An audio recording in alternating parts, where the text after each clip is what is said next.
Vendredi 1er novembre, j'espère que vous allez bien, que vous êtes chez vous. Vous devez sûrement être profiter de ce jour férié ou peut-être pas. Nous, en tout cas, on est venus pour faire le papier avec vous des 2 Quintés Plus qui nous attendent ce week-end et vous livrer nos pronostics comme vous en avez l'habitude dans Bet de Week-end, comme tous les vendredis sur la chaîne YouTube d'Equidé et sur nos réseaux sociaux. Je suis très heureux de vous retrouver et je suis très heureux aussi. Je voudrais évoquer un point avant de présenter les experts qui sont avec moi. Vous êtes de plus en plus nombreux à commenter, puis on commence à avoir une petite communauté quand même. Il va y avoir une base solide, on retrouve des noms assez régulièrement qui reviennent dans les commentaires et je le redis à chaque fois, mais c'est parce que c'est important de le souligner, vous pouvez vous échanger avec nous dans les commentaires, vous nous charriez, mais on le prend très bien parce que ça reste dans la bienveillance et puis ça reste qui aime bien châtie bien, mais j'ai quand même une mention spéciale à 2 personnes à donner. Un que je cite tout le temps en la personne de Georges, 1 plus X sur 5 pour Hugo, toujours coincé dans le port de Palos et de la Frontera en Espagne. Je pense que c'est par rapport à la coupe de cheveux d'Hugo qu'on salue forcément. Et je tiens aussi à souligner que l'oiseau de James aussi est souvent avec nous. Alors le trot va arriver, on va pouvoir ça va être un peu plus facile, donc on va commencer à se remplir les poches. C'est pas le moment de lâcher l'émission. Merci pour cet encouragement, James. Et dans les commentaires, j'ai énormément de fans de Dylan et de Léo. Voilà, il y en a beaucoup qui réclament Léo le Messi. Voilà, je dis ce que les gens disent, Léo le Messi. Et il y en a beaucoup qui en appellent au sauveur Dylan. c'est plus une émission de pronostic, c'est carrément une émission où maintenant il se passe des miracles. Ici, on a Notre-Dame de Lourdes. Bref, assez parlé. Pardon pour cette intro un petit peu longue. Je vais présenter les 2 experts qui m'accompagnent ce soir pour faire les tickets. À ma gauche, Abdelak. Comment ça va, Abdelak ? Très bien, et toi, Elliot ? Très bien. Abdelak qui a des supporters aussi. Parce que, alors, ok, ça a été plus compliqué sur les derniers pronos. Mais il y a 2-3 émissions, tu nous as donné des 4 sur 5 et je crois un quintet des ordres aussi ou des grosses bases.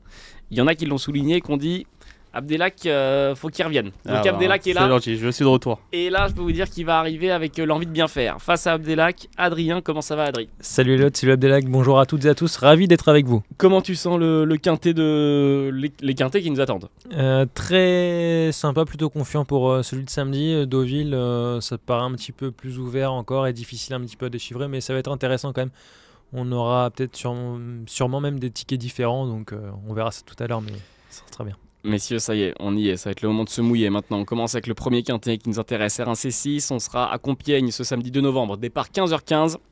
On va retrouver une épreuve de haies. Abdelak, qu'est-ce que tu peux nous dire sur cette course et sur celui qui aura ta préférence ? Ouais, prix céréaliste, 3600 mètres sur les haies. Un parcours plutôt spécial, l'hippodrome de Compiègne qui fait appel souvent à des aptitudes plutôt spécifiques. 14 partants et il n'y aura que des 5 ans au départ. Donc voilà, c'est ouvert. Mais moi j'ai détaché le numéro 8, Panarea. La pensionnaire de François Nicole. Elle avait fait une rentrée victorieuse à la Teste avant de confirmer pour son premier quintet à Clairefontaine. Elle finissait 3e au prix d'une excellente fin de course ce jour-là. Ensuite, dans le Jean Bart, c'était un petit peu plus compliqué. Le lot était très relevé, donc elle a échoué. Mais elle vient de remettre les pendules à l'heure sur le Steeplechase d'Auteuil en gagnant brillamment dans une course à conditions assez bien composée. Le tracé de Compiègne il devrait lui convenir et cette fois, comme je l'ai dit, elle affrontera que des 5 ans. Donc je pense que c'est vraiment une bonne base au départ de cette course. Adri, on parle de base côté Abdelak pour Panarea. Est-ce que c'est une base assez solide pour la mettre en tête ? Pas de Panarea, ni en base solide, ni outsider, ni dans le ticket en 6. Allez, magnifique. Hop là, ça commence. Ma base solide, Concerto, le numéro 10, Ouais. tout indiqué, qui a fait de bonnes performances en obstacle, qui s'est montré à son avantage également en plat, qui est doté d'une belle vitesse de pointe. Dans le final, attention, ça pourrait encore une fois très bien marcher avec Dylan Oubeda en selle.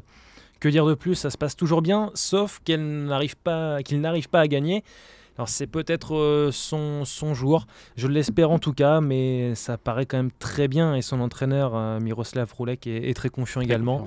Une note de 18 sur 20 sur Equidia.fr, tous les feux sont au vert. Ploufast. Loufast, ouais. Complètement. C'est vrai qu'il reste sur pas mal de performances en dents de scie, mais je pense qu'il en a un peu marre de l'hippodrome d'Auteuil. Ça va lui changer les idées de courir à Compiègne cette fois-ci. Il a jamais été pris à une valeur aussi basse. Ouais. Il a jamais été pris à une valeur aussi basse. Il est très bien placé sur l'échelle des valeurs. Il retrouve Ludovic Philippron avec qui il a réalisé ses meilleures performances. Donc je pense que si il y a un retour de Loufast, ce sera pour demain. Surtout que Loufast a bataillé avec les meilleurs, notamment sur les programmes d'Auteuil. Exact. Il baisse de valeur à chaque fois. Là, normalement, il devrait terminer dans le quintet s'il monte son meilleur visage, bien évidemment. Moi, je pense que s'il finit pas dans les 5 demain, c'est que c'est plus le même cheval. Loufast, vous l'aurez compris, nos deux experts en attendent beaucoup. Il aura le numéro 4 ce samedi 2 novembre du côté de Compiègne. Messieurs, vers qui on peut se diriger? Alors on n'a pas les cotes évidemment encore, mais est-ce qu'il y aurait des cotes potentiellement qui pourraient être alléchantes pour demain et qui pourraient se tenter dans les bases d'un quintet, ou du moins, pourquoi pas pour les amateurs de jeux simples, pour un jeu simple gagnant ou placé? J'y vais, je me lance. Moi, c'était mon outsider déjà la dernière fois que j'étais venu dans l'émission pour le prix Montgomery. C'est le 14 Kerida, la pensionnaire de David Cotin. Elle reste sur deux très bonnes performances dans les quintets. Et c'était des lots qui ont un peu rien à voir avec celui qu'elle va affronter demain. C'était des lots beaucoup plus relevés. C'est vrai qu'elle revient sur les haies, qu'elle est un petit peu plus performante sur le steeple. J'ai un petit doute concernant la distance également, peut-être un peu courte pour ses aptitudes. Mais je sais que Tom Servier s'en sert bien. Il va sûrement patienter à l'arrière-garde, serrer la corde et puis finir très bien pour pourquoi pas prendre une place à l'arrivée. Adrien, sur un outsider? Alors on s'est pas concerté avant l'émission ni rien. Il y a eu ce petit jeu de regard à l'instant. C'est pas concerto? J'allais dire la même chose. J'allais dire la même chose, numéro 14 Kerida. Je vais essayer de trouver un autre cheval avec peut-être une belle cote. Enfin, quoique, c'est même pas sûr. J'aime beaucoup Jour Polaire. Alors voilà, je vais dire un cheval qui sera pas forcément avec une grosse cote. Mais j'allais en parler. Est-ce que l'écurie Michael Serror, quand même, qui arrive demain avec 4 partants dans ce quintet, si je vous dis pas de bêtises, dont ce Jour Polaire associé à Kevin Nabé. J'aime beaucoup Jour Polaire, 2 fois 5e en dernier lieu, qui s'était imposé sur l'hippodrome de Lyon-Paris. Il fait vraiment toutes ses courses, il donne à chaque fois le meilleur de lui-même. Difficile de lui reprocher grand-chose avec Kevin Nabé, toujours redoutable, ce tandem Kevin Nabé-Michael Serror. Je le sens bien pour le podium. Et puis parlons également de le Roi David, qui reste sur 2 victoires également. Autre atout de Michael Serror, ça semble peut-être un petit peu plus compliqué désormais, en valeur 73 kilos quand même à porter. Ça sera pas évident forcément, mais je l'ai placé en bout de mon ticket. Angelo Zuliani, lui, sera associé à Happy Harry, numéro 9, qui est quand même un cheval qui est assez régulier, on va dire, hormis une sortie de route avec une 9e place il y a quelques temps, mais sinon souvent sur le podium, souvent dans les 5-6. Est-ce qu'on le garde, Abdelak, dans son quintet? Moi je l'ai gardé à Paris, j'aime beaucoup la ligne du 3 octobre, le quintet qui s'est disputé sur le parcours de ce samedi. Le Roi David l'a emporté, il a été pénalisé comme vient de le dire Adrien. Concerto, qu'aime bien aussi Adrien, s'était classé 2e et Happy Harry était 3e. Il courait bien ce jour-là, comme tu l'as dit, il est très régulier dans la catégorie des handicaps. Angelo Zuliani lui sera associé et je pense que c'est aussi une bonne base au départ de cette course. Messieurs, est-ce qu'on fait le ticket? Je vous propose qu'on le... Enfin alors, je vous pose la question, mais tout en disant qu'on va le faire. Donc c'est littéralement une prise d'otage. On va faire le ticket tout de suite de ce premier quintet. Ce premier quintet à Compiègne, samedi 2 novembre, départ 15h15, R1C6. Le prix c'est réaliste. Je vais donner la main à Adrien pour commencer. On t'écoute, Adri, pour ton jeu. Avec le numéro 10 en tête, Concerto qui fait figure de base solide. Le numéro 2, Jour Polaire, un des atouts de Michael Serror. Le 4, Loufast, on attend forcément un rachat à cette valeur-là. Le 9, Happy Harry, je garde l'abonnement, on l'a évoqué tout à l'heure, qui reste sur une 6e place, mais il peut terminer dans ce quintet. L'As, le Roi David, c'est un petit coup de poker entre guillemets, malgré ses kilos à porter sur l'hippodrome de Compiègne, mais sa forme est là. Et enfin le 14, Kerida. Abdelak, on a très bien parlé tout à l'heure, petit poids de la course et qui peut pourquoi pas pimenter les rapports de ce quintet. Abdelak, on t'écoute. Panarea en tête, associé à la très talentueuse Charlotte Pritchard. En 2e position, le 4, Loufast, dont j'attends un rachat, tout comme Adrien. 3e place, j'ai placé le 14 Kerida. 4e, le 2 Jour Polaire, que j'aime beaucoup. Le 10 Concerto, qui a aussi une première chance au départ de cette course. Le 9 Happy Harry, que je garde évidemment. Et l'As, le Roi David, qui malgré la pénalisation, me semble encore compétitif pour les places. Voilà donc les 2 tickets de nos experts pour le premier quintet qui nous intéresse. On passe tout de suite au 2e quintet. On sera cette fois du côté de Deauville. Le prix du Pays de Bray, R1C3. Ce sera le quintet de ce dimanche 3 novembre, départ 15h15. Qu'est-ce qu'il faut savoir? Alors on change de discipline, on est toujours au galop, mais cette fois on passe dans la discipline du plat. Adrien, est-ce que tu peux nous présenter cette course et nous dire celui ou celle qui aura ta préférence? Alors ça sera la 3e course du programme, 15h15 le départ, rendez-vous dominical comme à son habitude. 1900 mètres à couvrir, cette fois-ci sur la piste en sable fibré. Donc ils sont 15 désormais, puisque le numéro 13 a été déclaré non partant ce vendredi. Et écoutez, c'est des chevaux que l'on connaît plutôt bien à ce niveau de compétition. Certains ont déjà couru, qui ont certaines références. Et je place le numéro 9 en tête, Forever Given, présenté par Philippe Decou, associé à Ronan Thomas, qui reste sur plusieurs troisième places, qui tourne un petit peu autour du pot à ce niveau de compétition. Et je pense que ça peut être ce dimanche à Deauville, puisque sa troisième place avait été décrochée sur la PSF de Chantilly, sur 1900 mètres également. Ça peut matcher ce dimanche. Vers qui on se dirige, Abdelak, pour la gagne? D'accord, avec Adrien, j'ai placé le 9 Forever Given en tête. Il reste sur 4 troisième places consécutives. La dernière fois, pour son premier quintet, c'était très bien. Il avait fourni une très plaisante fin de course. Mais bon, pour parler d'un autre cheval, vu qu'Adrien l'a déjà évoqué, je prends aussi le 11 Tilila très haut. Je l'ai placé en deuxième position. C'est la ligne du numéro 9 Forever Given. Elle finissait juste devant lui la dernière fois. En 4 essais dans les quintets, elle s'est classée 3 fois à l'arrivée et son seul échec comportait des excuses. Elle s'est retrouvée un peu coincée à l'arrière-garde dans une course où on n'est jamais revenu de derrière. Donc voilà, c'est l'entraînement d'André Fabre, c'est la montre d'Alexis Pouchin, donc toujours redoutable et je pense qu'elle peut tirer son épingle du jeu.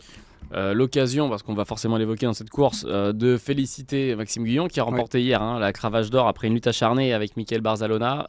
Hier, ils ont couru, on le rappelle, sur l'hippodrome de Toulouse et de Lyon la même journée jusqu'au bout. L'écart était assez faible au moment où, je crois qu'hier en début de journée, ils étaient à 5 ou 6 victoires. Ils étaient à 5 victoires, je crois, d'écart hier, alors que c'était la dernière journée. Donc voilà, bravo à Maxime Guyon, bravo évidemment aussi à Michael Barzalona. Ils seront tous les deux au départ de cette course. L'un sera avec Dazzling Jewel, que le numéro 5, et Maxime Guyon, lui, sera associé au numéro 7, Montflamand. S'il ne fallait en garder qu'un, ou du moins un devant l'autre, ce serait qui, Adri? Montflamand. Ouais. J'ai lâché l'abonnement avec Michael Barzalona.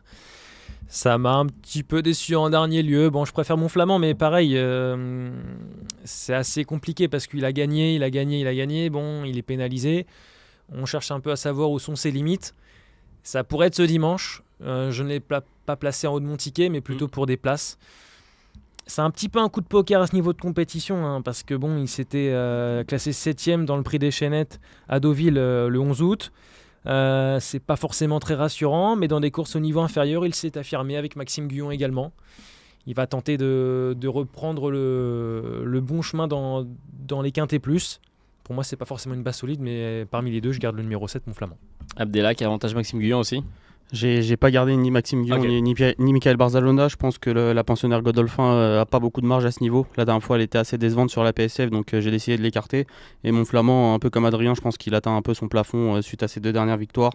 C'est vrai qu'il était joué la dernière fois qu'il avait couru un quintet. C'était à une valeur plus basse et il n'avait pas réussi à se mettre en évidence. Donc je pense qu'avec la pénalisation en plus, ça sera pas facile. Ça va pas être facile. Ils n'ont pas des premières chances dans ce quintet. On leur préfère qui du coup, Abdelak, de ton côté? On leur préfère le 10 Ganas qui était aussi très joué la dernière fois dans un quintet, alors qu'il s'est lancé en position de favori carrément. Il a déçu, mais bon, c'était dans de tout autre paramètre de course. Le terrain était très lourd. C'est pas un cheval qui apprécie forcément ces pistes trop assouplies. Il est de retour sur la PSF. Il a la corde 14, c'est pas évident, mais je pense qu'il peut prendre l'eau. Messieurs, avant de faire vos tickets, je vais vous demander un petit outsider, un peu comme tout à l'heure. Est-ce que Seize the Dream avec Eddie Ardouin, par exemple, ça peut être un bon choix d'outsider pour aller chercher un peu de cote, sachant que je le rappelle, Kevin Baudon, qui n'a pas été là depuis un petit moment, mais Kevin Baudon le dit toujours, ne jamais enlever Eddie de son quintet. Et Abdelak ne l'a pas enlevé de son quintet. Non, je respecte beaucoup Kevin Baudon. Non, plus sérieusement, je trouve que Seize the Dream a une bonne chance au départ de cette course. Il a très peu couru, il a couru qu'à 4 reprises, mais il a montré qu'il avait de la qualité. La dernière fois, c'était dans un niveau supérieur et il n'a pas démérité dans une listed. Son entraîneur a préféré du coup l'engager dans ce quintet plutôt que dans une autre listed qui se court demain. Voilà, il a battu des concurrents lors de son avant-dernière sortie, il s'est imposé devant des concurrents qui ont bien fait au niveau quintet. Je pense que même s'il est pris à une valeur qui est assez haute, il peut faire l'arrivée. Adri, un outsider qui te plaît? Le 8, Hungry Heart. Ouais. Qui reste, exactement, avec la corde numéro 1. Il faudra bien s'élancer, mais le cheval reste sur des performances plutôt décevantes. Il est capable de se réhabiliter à Deauville. Il a déjà bien fait sur la PSF. Une deuxième place, c'est avec Clément Lecoeuvre en août dernier. Il reste sur une 8e place dans un terrain très lourd à Saint-Cloud. Je me dis que le retour sur PSF ne peut être que bénéfique. Et attention à l'entraînement de Mauricio Delcher Sanchez qui vise souvent juste dans ce genre de compétition. Ouais. Pourquoi pas, ça peut être une cote assez intéressante. Tu n'y aura pas non plus 20 contre 1, je pense pas, mais peut-être 10 ou 15 pimenter les rapports avec Christophe Soumillon. Et pourquoi pas. Messieurs, on fait le ticket, on a fait le papier, maintenant on va vous livrer les tickets de nos experts pour le Quintet Plus de ce dimanche 3 novembre. On sera à Deauville, le prix du Pays de Bray, R1C3, départ 15h15. Hop, les voilà, ils sont prêts à vous délivrer leur trésor, en espérant que le trésor soit fourni, qu'il y ait quelque chose à trouver dedans quand même. Je vais donner la main à Abdelak. Quel est ton ticket ? Forever Given, le 9 en première position. En deuxième position, Chilila, la ligne. En troisième position, Ganas, que je rachète complètement. Le 2, See the Dream, que j'aime beaucoup, qu'on a évoqué. Ensuite, le 14, Clash Royale, qui est un vrai spécialiste de la piste en sable fibré. En 8 tentatives, il n'a déçu qu'une seule fois. Il est associé à Monsieur Quintet, Stéphane Pasquier, il faut s'en méfier. Et enfin, je finis avec le 3, Darling, qui sera pas sur le ticket de tout le monde, pardon. Il risque d'y avoir une belle cote. Je pense que c'est un cheval qui a eu d'autres ambitions par le passé. Il a couru au niveau listed, au niveau groupe. Voilà, il débute dans les handicaps à une valeur assez élevée, mais il a montré beaucoup de qualité. Et s'il bénéficie d'un bon parcours, je pense qu'il va finir très vite. Qui sera associé à Théo Bachelot. Adrien, de ton côté. Le 9, Forever Given, qui figure un petit peu de base solide. Le 15, Sous Influence, on n'a pas beaucoup parlé, mais c'est une première avec les œillères. Attention avec Augustin Madamé, un petit poids. Très redoutable dans ce genre d'événement. Le 11, Tilila, pensionnaire d'André Fabre, incontournable dans cette épreuve, malgré son numéro 16 dans les boîtes de départ. Le 8, Hungry Heart, outsider un petit peu séduisant avec Christophe Soumillon. Le 14, Clash Royale, comme on a parlé Abdelak, Monsieur Quintet en selle, donc forcément attention. Et enfin le 7, Mon Flamand. Ouais. Je tente un petit coup en me disant que les limites de ce concurrent ne sont pas encore atteintes avec Maxime Guyon en selle. Voilà donc les 2 tickets de nos experts que vous avez encore à l'écran, 2 Quintet Plus combinés en 6 chevaux. Merci beaucoup d'avoir suivi ce nouveau numéro de Bête de Week-end avec nous. Merci encore Abdelak. Merci Elliot, merci Adrien. Merci Adrien. Merci également, bon week-end. Passez un très bon week-end de course en espérant qu'on vous ait donné quelques gagnants quand même, quelques bonnes pistes. Et on se retrouve lundi de notre côté pour un nouveau numéro de Favard contre 1. Et d'ici là, passez un très bon week-end de course et on se dit à lundi. Ciao.